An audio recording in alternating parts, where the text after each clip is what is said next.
అంతవరకు ఏమైతుందంటే ట్రాన్స్‌జెండర్ అని ఒక వేరే గ్రహంకెళ్ళి వచ్చినోళ్ళలాగానే చూసేవాళ్ళు జనాలు. సొసైటీ. రూమ్స్ రెంట్స్ ఇచ్చేవాళ్ళు కాదు. ఒకవేళ శారీ కొరకు బయటికెళ్ళినా గూడా అది వాళ్ళని ఓ విధంగా చూసేవాళ్ళు.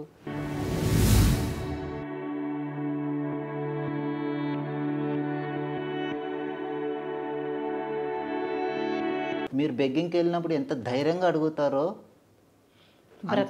అంతే ధైర్యంగా మీరు జాబ్‌లో గూడా మీరు చదువుకునే దగ్గర గూడా పోయి అడగాలి. అప్పుడు మీకు ఎవరు ఆపుతారో మీరు అప్పుడు చెప్పండి. అవును.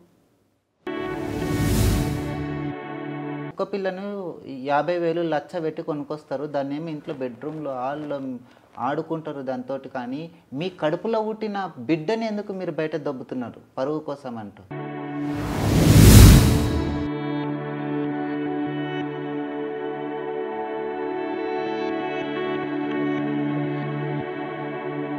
కానీ ఆ విధంగా మారిన మూమెంట్‌లో ఎక్కడ పోయి బ్రతుకుతారు? అప్పటి నుంచి చచ్చేంత వరకు వాళ్ళకి నరకమే. సమాజంలో తిరుగుతున్నా కూడా వాళ్ళు ఎట్లా నరకంలో ఉన్నట్టు. మేము రేపు చేయాలి, మేము పారిపోవాలి, మేము లవ్ చేయాలి, మేము మర్డర్ చేయాలి.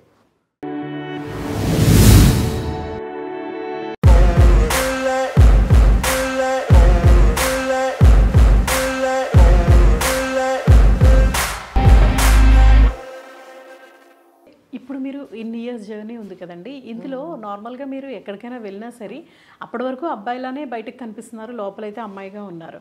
బట్ కానీ డ్రెస్సెస్ అవి మీకు సడన్గా కావాలన్నా వచ్చేవు. అండ్ బాడీ లాంగ్వేజ్ కూడా మీరు హైడ్ చేయలేరు. ఎక్కడో దగ్గర మాట్లాడేటప్పుడు బయటపడిపోద్ది మీ body language.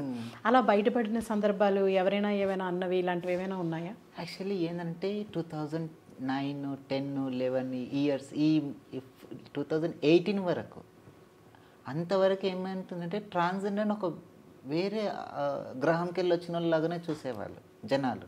Society. Rooms rents ఇచ్చేవాళ్ళు కాదు. ఒకవేళ శారీ కొరకు బయటికెళ్ళినా కూడా అది వాళ్ళని ఓ విధంగా చూసేవాళ్ళు. సో దానివల్ల ఏమవుతుందంటే మాలాంటి వాళ్ళు ఇంకా భయపడేటోళ్ళు శారీ వేసుకొని బయటికి రావాలంటే కూడా. సో ఏదైనా రెడీ అవ్వాలంటే 4 గోడల మధ్యలో ఇంట్లోనే రెడీ అవ్వాలి, మళ్ళీ తీసేసి మళ్ళీ లోపల పెట్టేసి బీరువాలో పెట్టాలి, మళ్ళీ నార్మల్గా బాయ్లకి వెళ్ళిపోవాలి. ఆ విధంగా ఉండేది అప్పటి సిచ్యువేషన్లో. మీ వర్క్ ప్లేస్లో ఎప్పుడైనా సరే ఏదైనా లైక్ ఎవరైనా గుర్తుపట్టి నీ బిహేవియర్ ఇలా ఉంది అలా అడిగి? నిజం చెప్పానంటే నేను వెళ్ళిన ప్రతి మూమెంట్ ప్రతి ప్లేస్లలో చూసి ఓకే చూద్దాం ఒక రౌండ్ ఒకసారి ఇచ్చేసి బిహేవ్ చూసే ఒక 1 అవర్ కానీ 2 అవర్ కానీ మాట్లాడేవాళ్ళు కాదు. తర్వాత నా ప్రవర్తన నా వర్క్ చూసి ఈజీగా మూవ్ అయిపోయేవాళ్ళు. ఓకే. కేశవ్ అని ఫ్రెండ్లీగా మాట్లాడేసి చాలా మంచిగా మూవ్ అయ్యేవాళ్ళు. అలా అని చెప్పేసి బ్యాడ్ అంటూ నాకు జరగలేదు.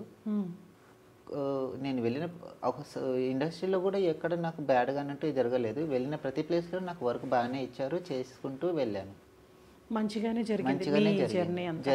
నార్మల్గా ఇప్పుడు మనం ట్రాన్స్జెండర్ అనగానే ఇంట్లోంచి పారిపోయి వచ్చి వాళ్ళు ట్రైన్స్ ఎక్కేసి వచ్చి అక్కడే బెగ్ చేసుకొని తర్వాత వాళ్ళ కమ్యూనిటీలో చేరి సో వాళ్ళు బెగ్ చేసుకుంటూ అండ్ ఇంకా వేరే పనులు కూడా చేస్తూ అలా వాళ్ళు జీవనం గడుపుతూ ఉంటారు కదా. ఇవన్నీ మీకు తెలుసా అప్పుడు? తెలుసు అండ్ నాకు తెలుసు. నేను ఫస్ట్ తర్వాత మా గురువు దగ్గరికి వెళ్ళినాను. నాకు తెలిసిన తర్వాత మా గురువు కూడా నన్ను కూడా ఆ విధంగా పంపించింది. ఓ 2-3 టైమ్స్ వెళ్ళాను. నేను మా గురువుకి చెప్పాను, గురువు అది నాకు ఇష్టం ఉండదు, నేను ఇంకా నేను జాబ్ చేసుకొని బ్రతకాలనుకుంటున్నా, నాకు అది నచ్చదు అని. సరే బిడ్డ నువ్వు వెళ్ళు, నువ్వు చేయి, నీ వెనక నేనున్నా. అవునా? సపోర్టింగ్ ఇప్పటికీ నాకు సపోర్ట్ చేస్తుంది. ఓకే. అంటే అసలు మీరు గురువు అనేది మీకు ఎలా వచ్చారు స్టార్టింగ్లో?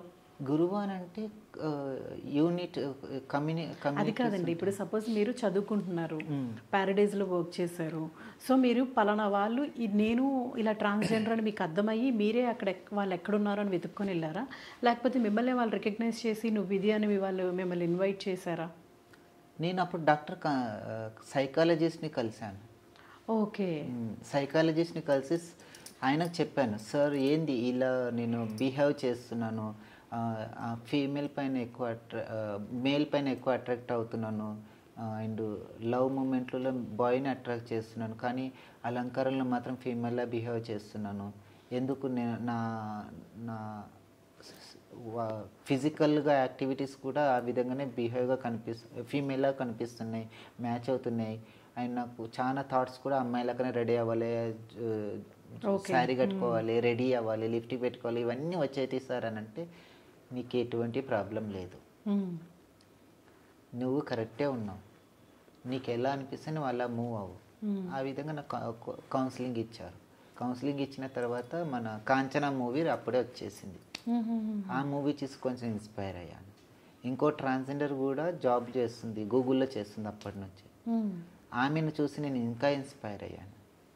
అప్పటికి మీకు డాక్టర్ చెప్పేశారు క్లియర్గా యూ ఆర్ ద ట్రాన్స్జెండర్ అనేసి. ఓకే.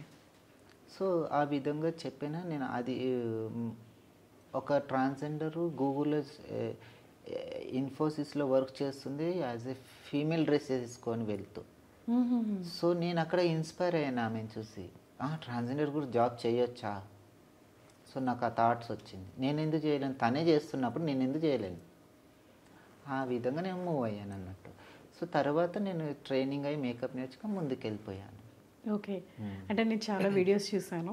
వాళ్ళు ఏం చెప్తారంటే మాకు అసలు ఎవరు జాబ్ ఇవ్వరండి, మేము అసలు ఎక్కడ నేర్చుకోవడం కూడా, పోనీ చదువుకోవాల్సింది కదా అంటే చదువుకునే దగ్గర మమ్మల్ని హేళన చేస్తున్నారు, అందుకనే చదువుకోవడం మానేసాము అని చెప్తున్నారు. బట్ ఇప్పుడు మీరు చెప్తే తెలుస్తుంది తను ఇన్ఫోసిస్లో జాబ్ చేశారండి, మీరు మీ ప్రొఫెషన్లో మీరు ఎక్స్పర్ట్. నేను చెప్పాను 2 దారులు ఉంటాయి, స్వర్గం ఉంది, నరకం ఉంది, ఏది ఎంచుకుంటారు మీరు? దేవుడు మీకు ఒక ఛాన్స్ ఇచ్చారు, స్వర్గం కావాలా నరకం కావాలా ఎంచుకొని అంటారు. స్వర్గమే. అబ్సల్యూట్లీ. నరకాన్ని కోరి ఎవరైనా తీసుకుంటారు? తీసుకోరు. కానీ అలా అని చెప్పేసి మా వాళ్ళని తప్పుదారి పెట్టాను, జాబ్ ఇవ్వరని. ఎవరికి భూమి మీద ఉన్న ప్రతి జీవికి ఏది ఈజీగా రాదు, కష్టపడితేనే వస్తుంది. ఆ కష్టంలో కూడా ఒడిదుడుకులు ఉంటాయి, అన్నీ ఉంటాయి. దాన్ని తట్టుకొని నిలబడితేనే మనము మన గోల్కి రీచ్ అవుతాం. అలా అని చెప్పేసి నా కమ్యూనిటీకి జాబ్ ఇవ్వరని అనడం తప్పు, అది తప్పు. బయట సొసైటీ కూడా వీళ్ళని చూసి జాబ్ ఇవ్వమని కూడా వాళ్ళకి వీళ్ళపైన అవగాహన లేదు. బయట ఏమనుకుంటారు, ఆ భయాన్ని వదలాలి. ఫస్ట్ లోపల ఉన్న భయాన్ని ఏమనుకుంటారో, మేము ఇడుకోతే ఏమనుకుంటారో, జాబ్ చేయడానికి పోతే ఏమనుకుంటారో. మీరు బెగ్గింగ్కి వెళ్ళినప్పుడు ఎంత ధైర్యంగా అడుగుతారో అంతే ధైర్యంగా మీరు జాబ్లో కూడా, మీరు చదువుకునే దగ్గర కూడా పోయి అడగాలి. అప్పుడు మీకు ఎవరు ఆపుతారో మీరు అప్పుడు చెప్పండి. అవును, ఎంతో రెస్పెక్ట్ఫుల్గా.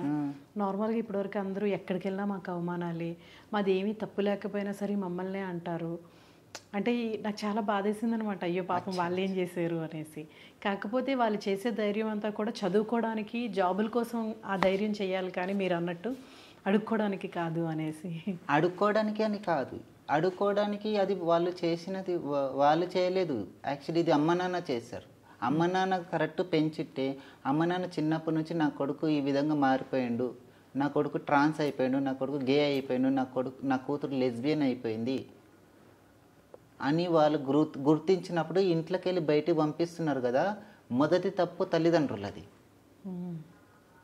వాళ్ళు ఇంట్లో ఒక చిన్న కుక్క పిల్ల, ఎగ్జాంపుల్ చెప్తాను, ఇంట్లో కుక్క పిల్లను 50,000 లచ్చ పెట్టి కొనుక్కొస్తారు. దాన్ని ఏమి ఇంట్లో బెడ్రూమ్లో హాల్లో ఆడుకుంటారు దాంతో. కానీ మీ కడుపులో పుట్టిన బిడ్డని ఎందుకు మీరు బయట దొబ్బుతున్నారు పరువు కోసం అంటూ?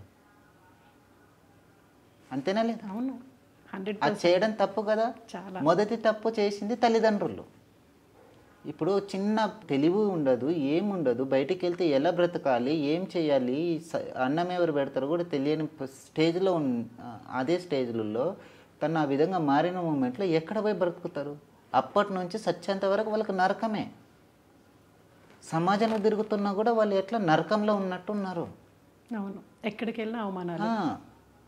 ఛాన్సెస్ ఇచ్చింటే కన్నా పిల్లలకి మంచి మోటివేషన్ చేసి మంచిగా చదివించితే ఈరోజు ట్రాన్స్జెండర్ ఎవరు బెగ్గింగ్ చేసేవాళ్ళు కాదు, ఎవరు ఈ విధంగా రాంగ్ రూట్లో వెళ్ళేవారు కాదు. పేరెంట్స్ ఆ విధంగా వాళ్ళు వదిలేయడం వల్ల పిల్లలు రాంగ్ రూట్లో వెళ్ళిపోతున్నారు. అదైతే చాలా నిజం అండి, మీరు కరెక్ట్గా చెప్పారు. ఎందుకంటే బేసికలీ పేరెంట్స్ని బట్టే ఉంటుంది పిల్లలు వాళ్ళు వెళ్ళే విధానం. ఏం జరిగినా పర్వాలేదు నాన్న, నువ్వు మాతోనే ఉండు, మీకు నేను సపోర్ట్ చేస్తాము అని అంటే మేబీ అసలు ఈ బెగ్గింగ్స్ వీళ్ళకి అవమానాలే ఉండవు. మేబీ వాళ్ళు బయటికి వాళ్ళు వెళ్ళడానికి కూడా మంచి ఎడ్యుకేషన్ అయ్యి మంచి చదివి వాళ్ళు కూడా మంచి మంచి స్థాయిలలో ఉంటారు. ఏముంది వాళ్ళకి నచ్చితే గర్ల్స్ లాగే వెళ్తారు. వాళ్ళకి డిపెండెన్సీ లేనప్పుడు ఎవరికి సమాధానం చెప్పాల్సిన అవసరం లేదు. ఇప్పుడు మీకు ఒక బాబు పాపను పుట్టారు, ఇద్దరు పుట్టారు, 3 బాబులు 2 పాపలు పుట్టారు అనుకోండి, 5 మంది ఉన్నారు మీకు అనుకోండి. మీ పిల్లలు కరెక్ట్గా ఉంటారని గ్యారెంటీ ఉందా? సర్టిఫికెట్ ఉందా మీ దగ్గర? ఏం తెలుసు? మెచ్యూర్ అయిన తర్వాత ఈ అమ్మాయి లవ్ చేసుకుని పారిపోవచ్చు. టీనేజ్ ఏజ్లలో మీ అబ్బాయి ఒకడు తాగుబోతులు ఎవరైనా చంపేసిండొచ్చు, ఎవరైనా రేప్ చేసిండొచ్చు. అయినా కూడా మీరు మీ పిల్లల్ని నా కొడుకే నా కూతురే అని అంటారు. ఓకే, కానీ మేము రేపు చేయాలి, మేము పారిపోవాలి, మేము లవ్ చేయాలి, మేము మర్డర్ చేయాలి, మేము పుట్టుకనే తప్ప. అది కూడా మీ చేతిలో లేదు కదా, అది దేవుడిచ్చింది. దేవుళ్ళు ఎవరు? పేరెంట్స్. దేవుడిచ్చింది ఎవరు? దేవుళ్ళు ఎవరు? తల్లిదండ్రులే, శివపార్వతులు. వాళ్ళు ఇస్తేనే కదా మేము పుట్టింది. దేవుడి ఆగ్రహం లేనిది మేము పుట్టాం. సో అది మాత్రం తెలుసుకోవాలి పేరెంట్స్. ఎందుకనంటే ట్రాన్స్జెండర్స్ మా వాళ్ళు ఇంటికి వెళ్ళాలన్నా భయపడతారు, పేరెంట్స్తో మాట్లాడాలన్నా భయపడతారు. అవును, ఈ పొద్దు రేపు అయితే తల్లిదండ్రులు పిల్లల్ని పెంచుతున్నారు, వాళ్ళు ఒక ఏజ్కి వచ్చినాక పెళ్లి చేసుకొని వెళ్ళిపోతున్నారు, తల్లిదండ్రులనే పట్టించుకోవట్లేదు, పెళ్లి చేసుకొని వెళ్ళిపోయి. అలాంటి వాళ్ళని కూడా నా బిడ్డనని కడుపులో పెట్టుకుంటారు. మా హావభావాలు డిఫరెంట్గా ఉన్నాయి మీకు మాకు. ఒక్క డిఫరెంట్ వల్లనే నా మమ్మల్ని సమాజంకి వెళ్ళి మీ ఇంట్లోకి వెళ్ళి అన్నిటికి వెళ్ళి బయటికి దొబ్బేయడం. అవును, అదైతే చాలా ట్రూ. సో బేసికల్లీ ఏంటి అని అంటే వాళ్ళకి భయం. మీరందరూ భయంతో బ్రతకడానికి కారణం పేరెంట్స్. నిజంగా చెప్పాలి అంటే హార్మోన్స్ దేవుడు కాదండి. మీ లైఫ్ ఇప్పుడు చాలామంది ఇలా బ్రతుకుతున్నారంటే దానికి కారణం కంప్లీట్గా పేరెంట్స్ అని చెప్పచ్చు. మీరు చెప్పిన మాట